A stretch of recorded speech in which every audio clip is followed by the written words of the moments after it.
I was 68 when I realized the quiet I'd curated in my house could be a disguise for danger. The technician came on a Monday and restored my surveillance system that had been dark for weeks.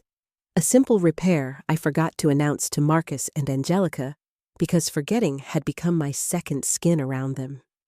It's strange how quickly a mother can learn to step around her own furniture, as if she were a guest. They insisted on moving in to take better care of me, and I accepted the arrangement the way a tired patient accepts a blanket, grateful for the warmth, wary of the weight. My life had been orderly long before they came. A nurse's discipline, softening into routine coffee at dawn, porches washed with sun drawers where documents rested in labeled sleeves, a bedroom desk with a lock that clicked with the comfort of a well-practiced prayer. I raised Marcus alone after his father disappeared when our boy was 5, and I built a small world we could afford music on Fridays, pancakes on Sundays, and a promise that gratitude and effort would make a life.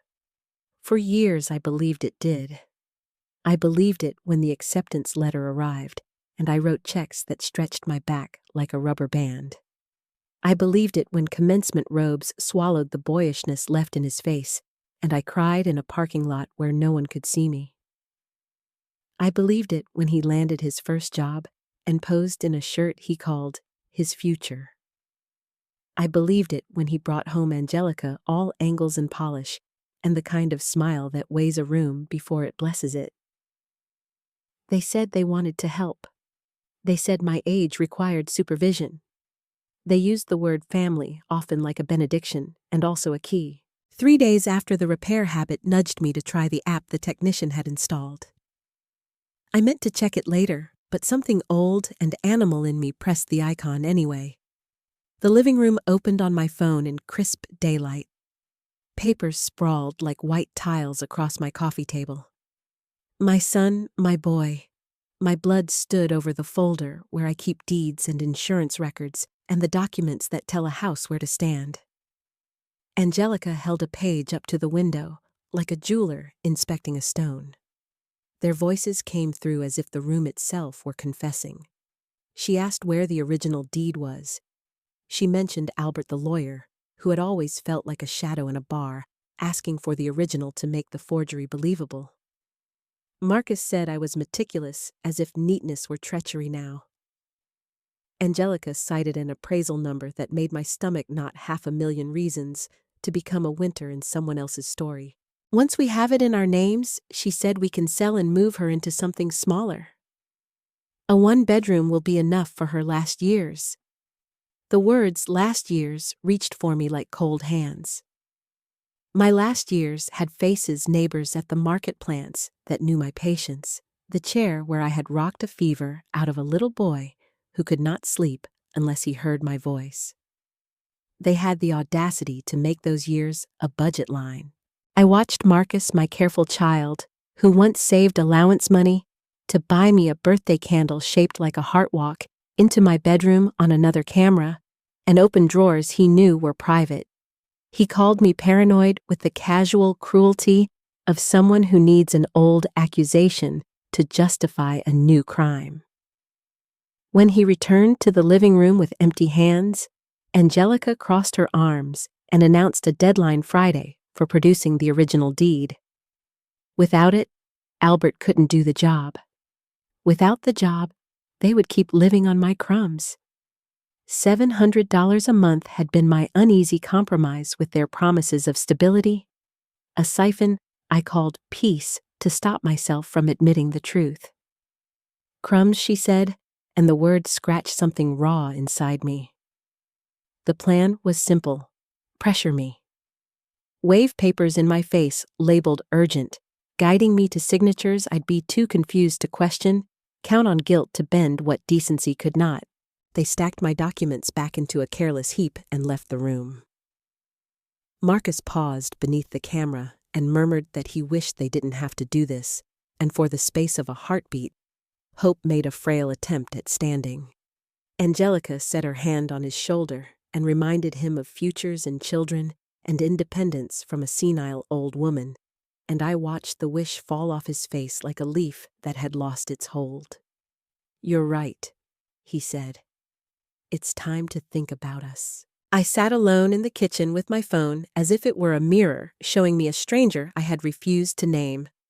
35 years of building a boy, a pair of shoes bought too big so they would last a lunch packed like a quiet love letter, a college bill paid in installments and overtime shifts, a heart trained to find joy in his successes and shelter in his failures.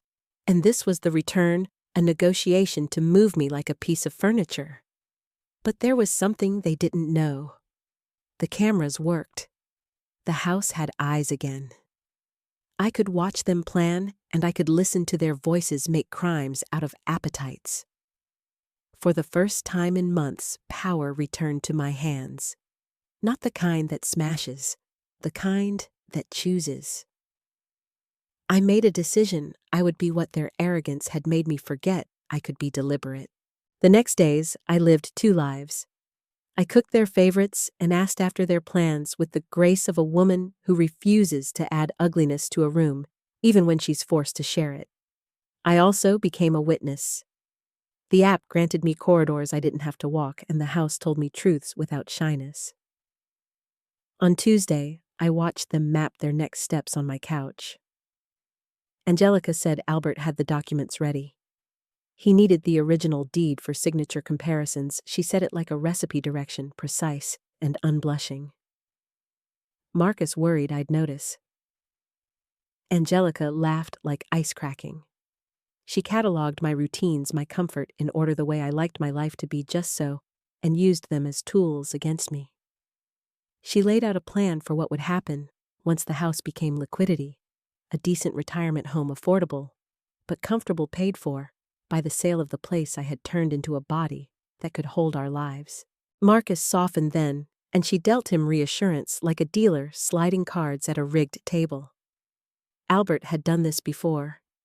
There was a contact in the registry who could move papers from one name to another with the discretion of a whisper. 2 weeks, and this house would be a story someone else told. Albert's fee, $25,000, floated through the room like a receipt for my dignity. They called it investment. I called it proof. I kept smiling in the doorways, offering them movie money and a second helping, as if kindness could be armor and not bait. That night, I reviewed every recording, every timeline, every phrase I could harvest that would hold up under scrutiny. I had names, numbers, intentions, and a cliff where their gratitude finally ended. But I didn't call the police. I couldn't. The piece of me that still rocked a feverish boy, and the piece that had trained a young man for a world I hoped was good, needed one more experiment confrontation.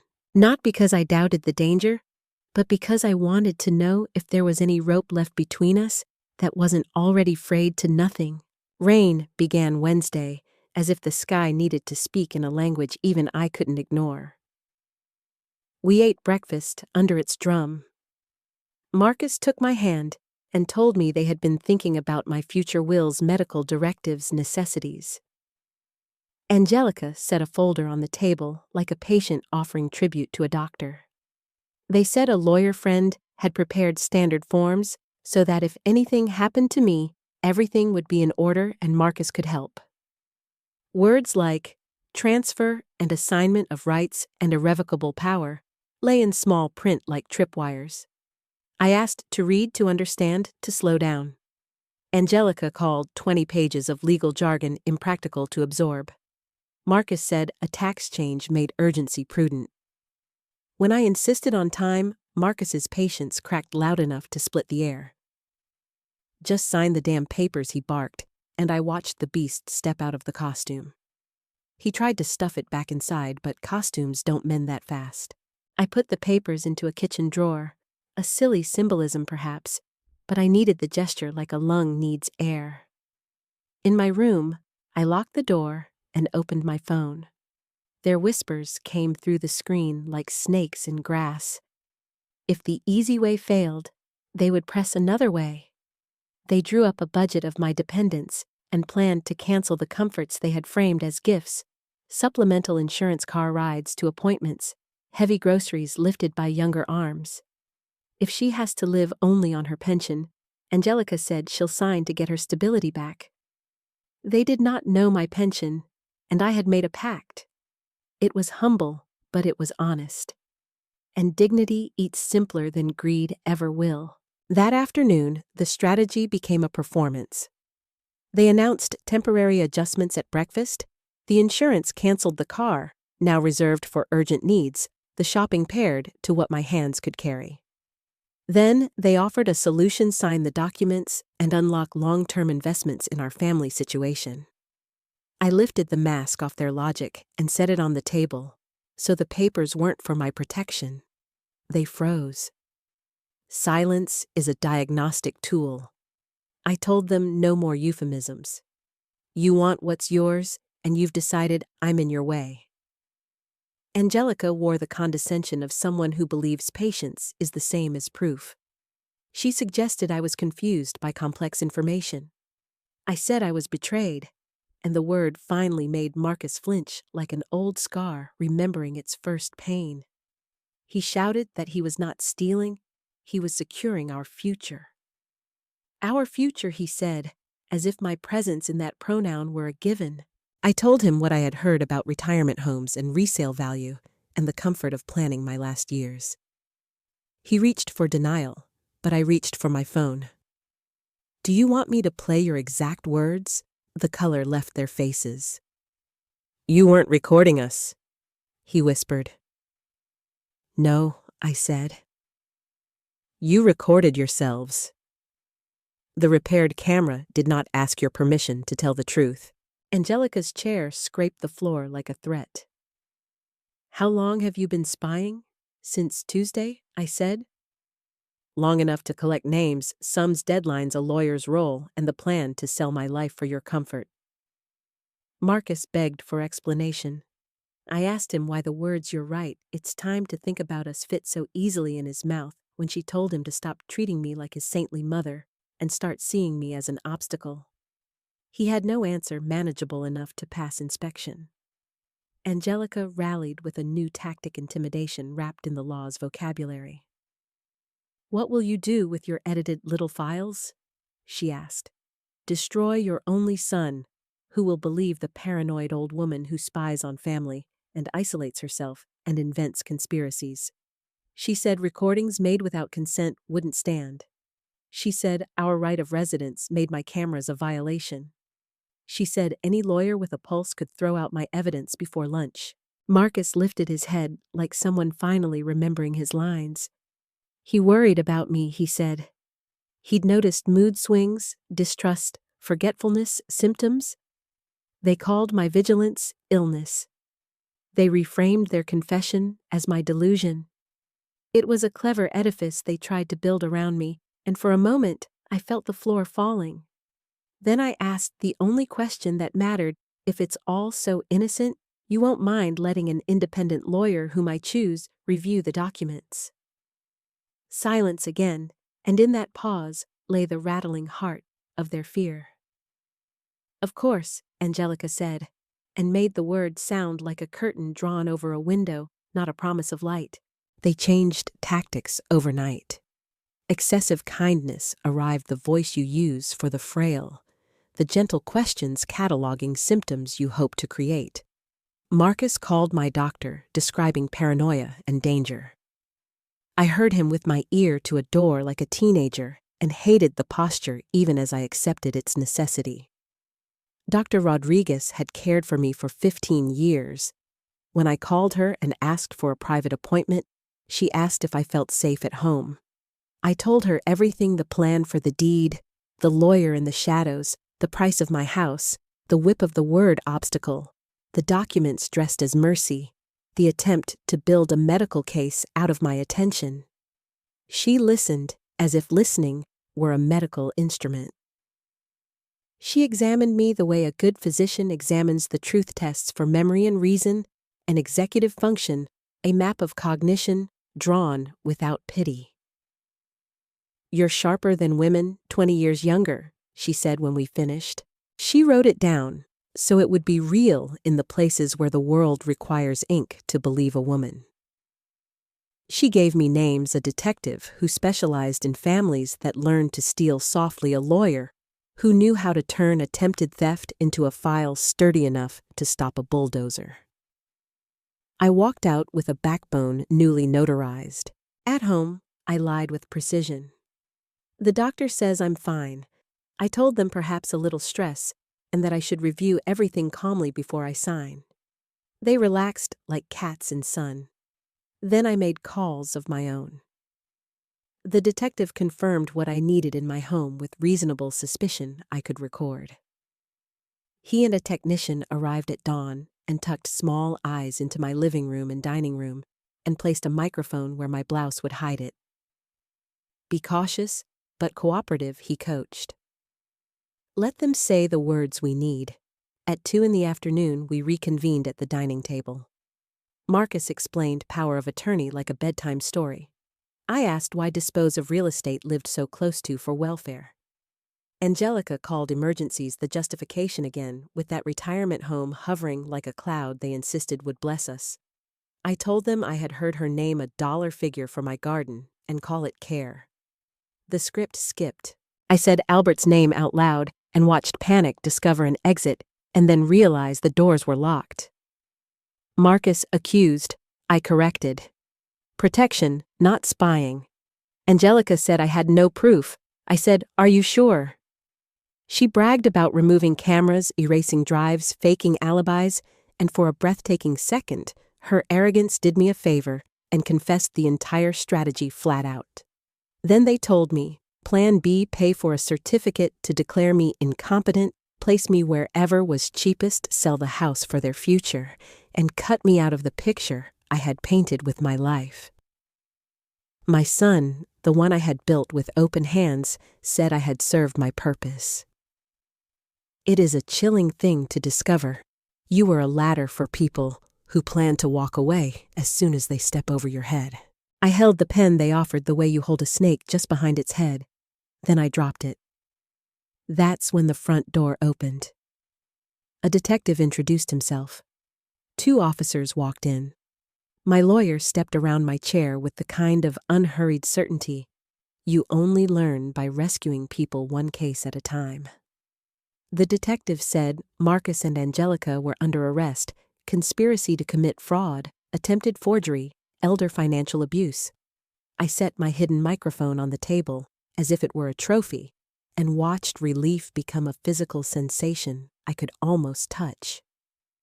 The lawyer explained the inventory audio of our entire conversation video from 2 angles, a medical report declaring me competent.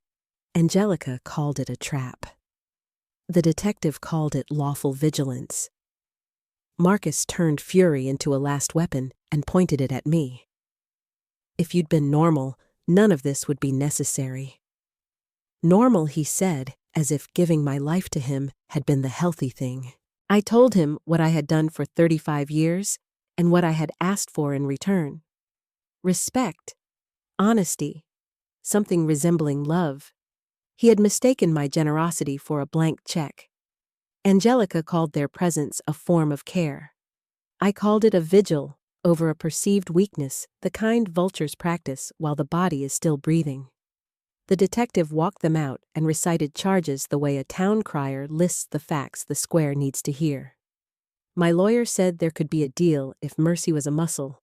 I still wanted to exercise, relinquish all claims, keep distance measured in feet and years complete rehabilitation programs.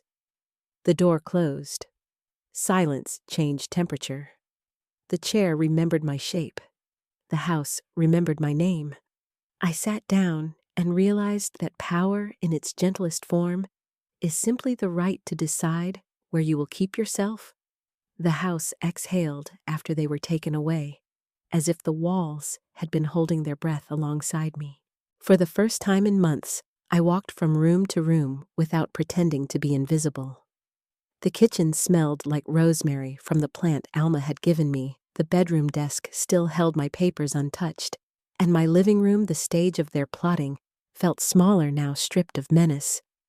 Still, the silence was not only comfort, it was also grief. Marcus's absence was not the same as Angelica's. She was always a visitor in my life, her ambition loud, her eyes calculating. But Marcus, my boy, my shadow for 35 years, his absence tore differently. I had chosen motherhood as my covenant, and I had kept it even when he tested every seam. Now, I had to keep myself. The following week was a swirl of logistics, court hearings, meetings with my lawyer, statements to detectives. Each document, each notarized page was another stone in the wall I was building between myself and what they had planned. The DA explained the charges clearly: conspiracy to commit fraud, attempted forgery, elder financial abuse. Each word felt heavier than the one before. I sat through their arraignment, my posture straight, my blouse crisp, and when Marcus shuffled into the courtroom in handcuffs, his shoulders rounded and his eyes bloodshot, I felt no triumph. Only sorrow tempered with resolve. Angelica looked furious, her lips curled in disdain, even as the judge denied her bail. Marcus glanced at me once, and in his eyes, I saw the war inside him, shame, trying to climb out of pride's shadow. The lawyers debated restitution. The detective assured me the evidence was airtight: the recordings, the transcripts, the paper trail. My lawyer, Mr. Harris, said their best option would be a plea deal, which would spare me the ordeal of a long trial, but still secure justice. I asked if mercy was weakness. He said mercy was a choice, not an obligation. For days, I wrestled with that. At night, I sat by the window, where the bougainvillea stretched toward the moon, remembering the boy who once fell asleep against my chest, the man who now stood accused of trying to erase me. Mercy, I decided, would not mean returning to the old pattern. Mercy would mean releasing myself from carrying his guilt as if it were my duty. When the plea was offered, I agreed no prison if they relinquished every claim to my property, respected the restraining order, and completed mandatory rehabilitation programs for financial abuse and coercion. They signed, Angelica with venom in her eyes, Marcus with a hand that trembled. As the gavel struck, a chapter ended. Alma, my neighbor, became my anchor in the days that followed. She brought groceries, sat with me over cups of strong coffee, and reminded me that survival was not the same as living. "You held the line," she said, squeezing my hand. "Now build something of your own again." I tried. I joined her on morning walks, breathing in the ordinary beauty of cracked sidewalks and blooming yards. I reorganized my study, placing each important paper in fresh binders, labeled in thick black ink, as if order itself could be a prayer. Then came Vincent Harris, not just my lawyer, but a man who carried kindness in his voice like a steady chord. He visited often under the guise of case updates, but soon the conversations slipped beyond legal matters. He admired my garden, asked how I trained the bougainvillea to climb so generously. We compared recipes, shared coffee on my patio, spoke of grief and resilience. He told me about his late wife with a tenderness that made the air gentler. Slowly, what began as professional duty softened into companionship. His presence was a salve, not because he rescued me, but because he saw me not as fragile, not as paranoid, but as deliberate and alive. Yet even with safety restored, the echo of betrayal lingered. I found myself listening for footsteps in empty rooms, checking locks twice before bed. Trust had become a muscle stiff from disuse. Vincent never pressed me to heal faster than I could. "Boundaries," he said once, "are a form of love. Even for yourself." His words rooted themselves in me. Months passed. Marcus wrote letters. The first were defensive, blaming, stress, marriage, desperation. I did not answer. The later ones softened. He apologized without excuses. He admitted to arrogance, to greed, to allowing Angelica's ambition to override the decency I'd once sown into him. He said he was attending counseling, that he was working a modest job, earning each dollar himself. He said he did not expect forgiveness, only a chance to prove change. I carried one letter in my cardigan pocket for weeks before I could read it without shaking. Forgiveness, I realized, was not for him, it was for me, so I would not stay chained to bitterness. But reconciliation, that would take time. In the meantime, life grew. Vincent and I became a pair, our evenings filled with shared meals and quiet laughter. Alma teased us, calling us teenagers in twilight. I tended my garden, each bloom a reminder that care given daily produces beauty even after storms. At the community center, Vincent and I began teaching workshops on financial safety for elders. We told my story not to shame, but to warn. Women leaned in, nodded, took notes. Some cried. We offered tools, but more than that, we offered permission to say no, to protect what they had built, to remember that dignity was not selfish. One evening, as we locked up the center, Vincent asked if I ever wished for a different ending with Marcus. I said, endings aren't always clean. Some are open doors you walk past for now, waiting to see if the person on the other side learns how to knock properly. That night, I stood in my garden moonlight, silvering the leaves, and whispered a small prayer.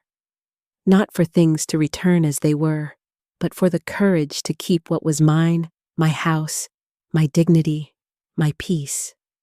The seasons shifted with the patience of nature, and I measured time not by the bitterness of what had passed, but by the new rhythms of my days. The mornings were cooler now, sunlight spilling across my kitchen table, where I sipped coffee and wrote in a journal that had once gathered dust. Words became my second garden, a place where I could lay down seeds of thought and watch them blossom into understanding. Each entry was both a confession and a promise that I would no longer allow betrayal to be the story I lived, only the one I told. Marcus's letters continued to arrive. Some weeks I ignored them, leaving the envelopes stacked neatly in a drawer. Other times, I tore them open, bracing myself for what lay inside. Slowly, his tone changed from pleading to patient, from defensive to reflective. He wrote about counseling sessions where he unearthed the resentment he had buried toward me, how he'd blamed me for his absent father, for the sacrifices I made that left him feeling smothered. He admitted he had let Angelica feed that bitterness until it grew into justification for theft. He did not ask me to absolve him. Instead, he asked me to believe that he was trying. I was not sure I did, but I was beginning to believe that he was capable of becoming more than the sum of his mistakes. Still, the shadow of what he had done clung to me. Trust once cracked does not simply mend, it reshapes itself around the fracture. Vincent saw this in me. On evenings when I stood too long at the window, staring at the gate as if expecting someone to breach it, he would place a hand on my shoulder and remind me that healing was not a straight road. "You've been a fortress for so long," he said one night. "It's all right to be a home again." His words softened me.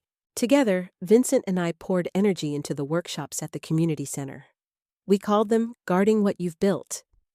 Each session drew more people, retirees, widows, single mothers, each carrying their own quiet fears. I told them about the signs I ignored, the small ways Marcus and Angelica had chipped at my confidence, the subtle manipulations disguised as care. Vincent provided the legal knowledge, breaking down terms like power of attorney and deed transfer into language that felt human, not intimidating. After one session, a woman approached me with tears in her eyes.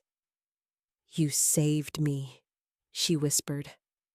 I was about to sign papers I didn't understand. Her words filled me with a bittersweet pride. Perhaps the pain I endured could shield others from the same wounds. At home, peace settled in layers. I rediscovered the joy of cooking for myself, seasoning dishes exactly as I liked without criticism. I rearranged furniture, reclaiming each corner of the house as mine. The living room, once tainted by their plotting, became a sanctuary again. I filled it with books, plants, and a soft blanket that carried only my scent. My house was no longer a battlefield. It was my companion. Yet healing also meant facing the ghost of my love for Marcus. On quiet nights, I would remember his childhood laughter echoing down the hall, the way he once clung to me after nightmares the afternoons we spent building Lego towers that always collapsed but never discouraged him. Those memories pressed against the reality of the man he had become. I understood now that love for a child could coexist with the refusal to tolerate their harm. That realization was a kind of freedom I hadn't known I needed. One Sunday, Vincent invited me to his daughter's home for dinner. I hesitated, uncertain if I was ready to be woven into someone else's family fabric. But when I walked into that warm kitchen filled with the smell of roast chicken and the laughter of grandchildren, something inside me unclenched. His daughter hugged me as if I had always belonged. His grandchildren asked me about my garden, their curiosity untainted by suspicion. For the first time in years, I felt what it was like to be embraced without agenda. That night, as Vincent drove me home, I realized that family could be chosen, not just inherited. Months later, I agreed to meet Marcus in a supervised setting arranged by the rehabilitation program. He looked thinner, older, but his eyes carried a clarity I hadn't seen in years. He apologized again, not with grand gestures, but with steady words. "I can't ask you to trust me," he said. "I can only show you little by little that I'm trying to earn it back." I listened, my heart both heavy and light. Forgiveness was not a door I could fling open in one motion. But perhaps, one day, I could leave it ajar. Life had shifted in ways I never expected. I was no longer merely surviving betrayal. I was building anew. The woman who once lived in fear of being erased was now standing in front of crowded rooms, teaching others not to be silenced. The mother who had once lost herself in sacrifice was now learning to cherish her own boundaries. And the woman who had once sat alone with a cold cup of tea was now discovering companionship in shared laughter and gentle love. Spring returned with a softness that seemed to mirror my own spirit. The garden outside my window burst into color tulips bending toward the light roses, budding with stubborn grace, and the bougainvillea that once stood as a backdrop to betrayal now blazing with unapologetic blooms. Each morning, I lingered longer among the flowers, letting their beauty remind me that survival was only the first step. Flourishing was the next. Vincent often joined me, coffee mugs in hand, our conversations drifting from simple details of the day to the heavier truths we carried. He spoke of grief for his late wife without shame, honoring her memory, even as he opened space for new companionship. I shared the guilt that sometimes shadowed me, the voice that whispered I had failed Marcus as a mother. Vincent would listen quietly, then remind me that accountability was not cruelty. "You gave him tools," he said one morning as we pruned the roses. "What he built with them was his choice, not your failing." His steadiness became a balm I hadn't known I needed. The workshops at the community center grew into something larger than either of us had expected. What began as a handful of elders around folding tables soon filled entire halls. Stories poured out, sons pressuring mothers to sign away pensions, daughters-in-law pushing for early transfers of property, nieces convincing aunts to hand over savings. Each confession reminded me that my story, though painful, was not unique. The betrayal of trust was an old wound dressed in new disguises. Together, we built a network of vigilance, a chorus of voices that would no longer be silenced by shame. One afternoon, a frail man in his 70s stood trembling before the group, admitting that his nephew had been siphoning money from his account for years. He thought no one would believe him. I placed a hand over his and told him exactly what I had learned, that silence is the soil where betrayal grows, but speaking out shines a light that no predator can withstand. He wept, and I felt the circle tighten with shared strength. Meanwhile, Marcus remained a complicated presence in my life. Letters arrived less frequently, but when they did, they carried the tone of a man chiseling away at denial. He wrote about humble jobs he took, stocking shelves, cleaning offices, earning with sweat instead of schemes. He admitted how prison, even for a short time, had broken his arrogance. He confessed that he still dreamed of Angelica's manipulation, her voice echoing in his conscience. Yet he also wrote about counseling breakthroughs, moments when he realized how deeply he had betrayed not only me, but himself. I read each letter slowly, often more than once, weighing every word against the memories of his betrayal. Some nights, I wept for the boy I had raised, the boy who once ran barefoot in our yard chasing fireflies. Other nights, I clenched the letters into fists, furious that even in remorse he could still stir my wounds. Forgiveness was not a straight path. It curved, faltered, doubled back on itself. But with each passing month, I felt the bitterness loosen its grip. One evening after a workshop, I found Marcus waiting outside the community center, under the watch of his program supervisor. His face was leaner, his eyes stripped of the bravado that once shadowed them. "Mom," he said softly, the word trembling between us. I hesitated, the urge to turn away, battling the ache of recognition. Instead, I nodded. We walked together along the sidewalk while his supervisor lingered at a distance. He told me about his progress in counseling, about his attempts to rebuild himself from the ground up. "I don't expect you to let me back in," he said. "I just want you to know I see what I did, and I hate the man I became." His honesty unsettled me. I did not embrace him, nor did I shut him out. Instead, I told him the truth that love remained, but trust had to be rebuilt brick by brick, if at all. He nodded, tears bright in his eyes, and for the first time in years, I saw not a predator, but a wounded man struggling toward redemption. Back home, I shared the encounter with Vincent. He listened, then said, "Redemption doesn't erase harm, Marisol. It only proves he's willing to stand where he fell and try again." I carried those words with me like a shield. The months rolled forward.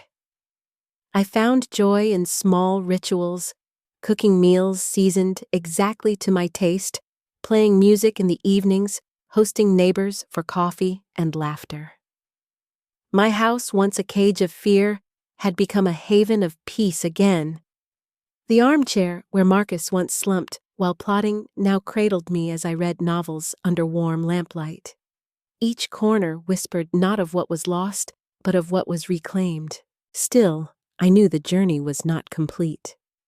Healing was not a final destination, but a series of choices made each day to trust, to guard, to forgive, to keep living. And I was determined to keep choosing life. Summer arrived warm and forgiving, and with it came a new steadiness in my days.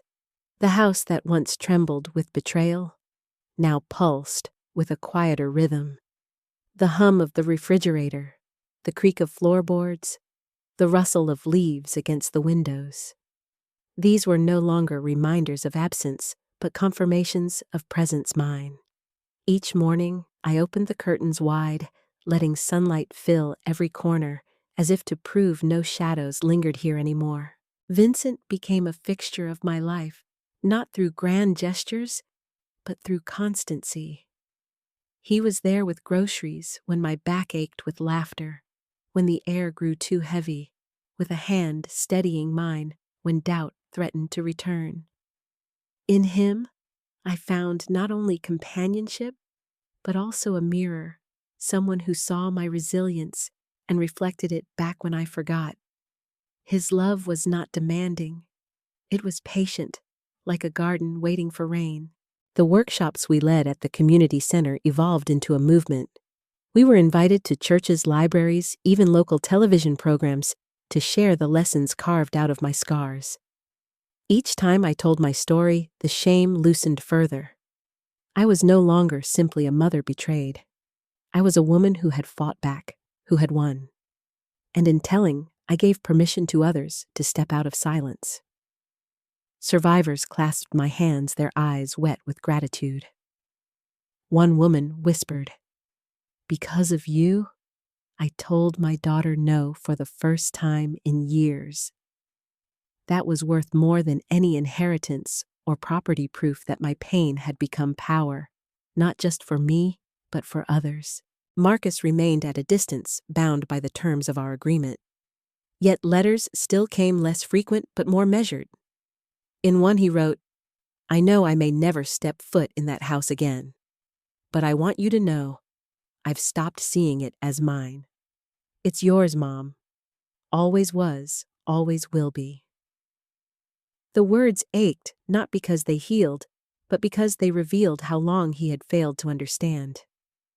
I didn't reply, not yet, but I folded the letter gently instead of tearing it, and that was its own small step toward forgiveness. Angelica disappeared from our lives entirely. Last I heard, she had left Marcus unwilling to endure the humility of rebuilding. A part of me felt relief. Another part mourned the venom she had poured into my son's veins. But I no longer carried responsibility for her or for the choices Marcus had made under her influence. That weight had been set down. As the year waned, Vincent asked me a question that stirred both fear and hope. "Would you ever consider leaving this house? Not because you must, but because you might want to." My heart clenched at the thought. This house had been the battlefield, the sanctuary, the proof of everything I had fought for. But it had also been the cage where betrayal first took root. "Maybe someday," I said, surprising myself. "But if I do, it will be on my terms. No one else's." He smiled as if that answer was enough. On the anniversary of the day, I discovered the truth about Marcus and Angelica. I stood in my garden at dusk. The bougainvillea was heavy with blossoms, the air thick with the scent of earth and memory. I thought about the woman I had been then, fearful, blindsided, betrayed, and the woman I was now, stronger, wiser, unafraid to say no, unashamed to demand dignity. The greatest lesson I carried was this family is not defined by blood alone, nor is love proven by sacrifice without end. True family is made of respect, honesty, and care, freely given, not coerced. And love, when twisted by greed or entitlement, is no love at all. I turned from the garden and stepped inside my house, my sanctuary, my choice. Life stretched ahead, not as something stolen or defended, but as something wholly mine to live. Thank you for sharing this journey with me. If my story moved you, I'd be grateful if you liked, shared, and subscribed, so more people can hear these life lessons. And tell me in the comments, have you ever had to reclaim your own power when others tried to take it from you? Your voices matter here.